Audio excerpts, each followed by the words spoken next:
Assalamu alaikum wa rahmatullah, j'espère que vous allez bien. On continue notre mini-série sur les piliers de l'islam sous forme de questions-réponses. À partir de combien d'argent accumulé devons-nous nous acquitter de la zakat annuelle, l'un des piliers de l'islam?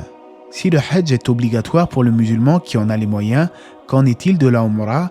Ne quittez pas, on en parle tout de suite après la petite intro.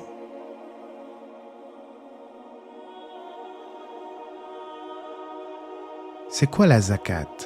La zakat, c'est un pilier de l'islam. La zakat el-fitr, c'est l'aumône obligatoire à la fin du ramadan que l'on reverse habituellement en nourriture aux nécessiteux. Mais il ne faut pas confondre avec la zakat al-mal, qui est une aumône annuelle calculée sur votre richesse, qui correspond à 2,5%. Elle est bien entendu obligatoire. Qu'est-ce que le nisab? Le nisab est le seuil minimum de richesse à partir duquel la zakat al-mal est obligatoire.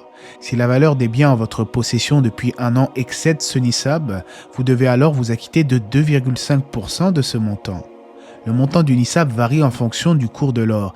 Ainsi, n'hésitez pas à faire une petite recherche sur Internet en fonction de l'année pour savoir à partir de quel montant vous êtes redevable de la zakat. En atteignant le nisab, les musulmans prennent conscience de leurs responsabilités envers les autres membres de la communauté. La zakat el-fitr, l'aumône à la fin du ramadan, en argent ou en nourriture. La majorité des savants disent que la zakat el-fitr doit être reversée en nourriture seulement aux ayants droit. Le mieux sera alors de se baser sur les quantités en vigueur et de donner directement aux démunis à proximité. Il y a d'autres alternatives à ma connaissance, comme des sites islamiques humanitaires qui se chargent de reverser votre zakat en nourriture aux pauvres dans certains pays. Qui a le droit à la zakat el-fitr? À ma connaissance, la zakat el-fitr ne peut être donnée qu'à des musulmans. Ceci afin de préserver et de souder la communauté en séjour béni. Seules les personnes pauvres ou nécessiteuses peuvent recevoir cette aumône de fin de jeûne. Les savants sont unanimes quant au fait de devoir distribuer la zakat el-fitr avant la prière de l'Aïd. Si elle est donnée après cela, elle n'est plus valable et sera alors comptabilisée comme une simple aumône surérogatoire. Il est donc essentiel de s'en acquitter avant la prière. Doit-on accomplir la umrah si on en a les moyens? Certains savants voient que la umrah, au même titre que le hajj, est obligatoire pour le musulman qui en a les moyens, et cela au moins une fois dans sa vie. Il se base sur une version d'un hadith de Jibril, où le prophète alayhi salatu wa salam a dit en expliquant ce qu'est l'islam, et que tu accomplisses le hajj et la umrah. C'est entre autres l'avis partagé par les adeptes de l'école de l'imam Ahmad ibn Hanbal. Quand le musulman a les moyens physiques et financiers d'accomplir la umrah, il ne doit pas procrastiner et remettre cela plus tard, car la mort peut se manifester d'un instant à l'autre. Il en est de même pour le hajj. Beaucoup de gens disent « on fera le pèlerinage quand on sera vieux », alors qu'en réalité, ils ne savent pas s'ils atteindront l'âge de la vieillesse. Allah dit dans le Coran dans le sens du verset « et c'est un devoir envers Allah pour les gens qui en ont les moyens d'aller faire le pèlerinage de la maison ». Est-il permis de faire la umrah ou le hajj pour une personne décédée? Selon Sheikh al-Uthaymin, qu'Allah lui fasse miséricorde, il est permis de faire le hajj et la umrah pour une personne décédée.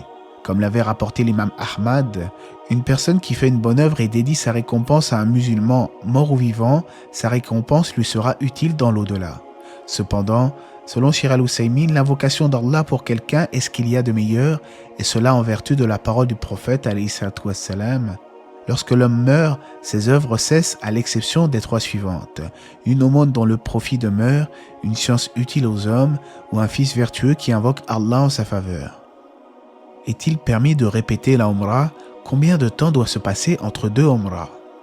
Selon certains savants, il n'y a pas de mal à répéter sa umrah plusieurs fois et il n'y a apparemment aucun texte qui précise le temps qui doit séparer deux umrahs. Néanmoins, certains ont soutenu qu'il faut tout de même laisser passer entre les deux umrahs le temps nécessaire pour la repousse des cheveux suite au rasage de la première umrah. Ce temps peut varier d'une semaine à 10 jours.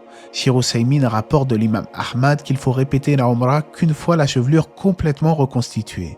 Il justifie notamment son opinion par le fait que ce n'était pas la pratique des premiers musulmans de répéter la umrah de manière excessive, et Allah sait mieux. Bousculer les gens pour embrasser la pierre noire. Un tel comportement relève malheureusement de l'ignorance des gens qui bousculent les autres et poussent même des femmes et des enfants, et cela afin d'embrasser la pierre noire. Plus étrange encore, certains se lèvent de leur salat avant même les salutations finales de l'imam afin d'aller embrasser la pierre noire et de s'y précipiter, ce qui invalide la prière prescrite.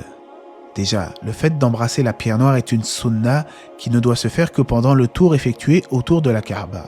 Si le musulman ne peut embrasser la pierre noire à cause de la foule, alors il pose juste sa main dessus avant de l'embrasser. Sinon, il se contente de faire un signe de la main droite en face de la pierre. Quant à certains comportements qui consistent à se bousculer ou à se faire du mal mutuellement, cela est une pratique honteuse qui montre une mauvaise image de notre belle religion. On pourrait même associer ce genre de comportement à de la sauvagerie. L'amour de notre religion ne doit pas nous pousser à transgresser certaines limites, car en voulant faire le bien, on tomberait alors dans l'interdit. Y a-t-il une invocation particulière durant la circumambulation autour de la Kaaba? Le croyant est libre durant ses tours autour de la Kaaba d'invoquer Allah comme il le souhaite. Il peut réciter du Coran ou même faire des invocations. À la fin de chaque tour, il est bon cependant d'invoquer Allah avec l'invocation suivante.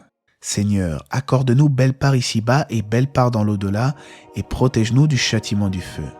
Le Hajj est-il affecté par un péché du pèlerin? Selon Cheikh Ousaymin, le péché diminue la récompense du pèlerinage et Allah dit dans le Coran dans le sens du verset: le pèlerinage a lieu dans des mois connus. Si l'on se décide de l'accomplir, alors point de rapport sexuel, point de perversité, point de dispute pendant le pèlerinage.